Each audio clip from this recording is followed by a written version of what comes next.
Hinahanda na ng Department of Social Welfare and Development o DSWD ang supplementary feeding program para sa pagbubukas muli ng klase sa darating na Hunyo. Para sa detalye, narito si Catherine Landicho.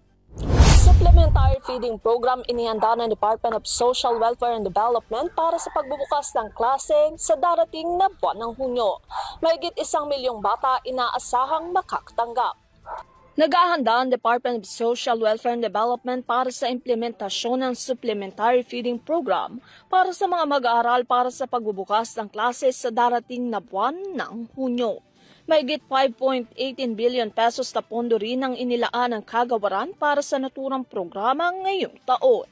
Target ito na mapakain at mabigyan ng gatas sa loob ng 120 araw ang mahigit 1.5 na milyong mga bata sa Child Development Centers at Supervised Neighborhood Palat. Ang inisyatibang ito ay bilang suporta umano ni Pangulong Ferdinand Bongbong Marcos Jr.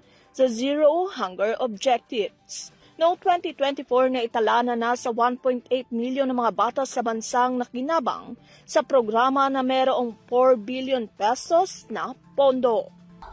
Para sa EuroTV News, Catherine Landicho, sumasaludo sa bawat Pilipino.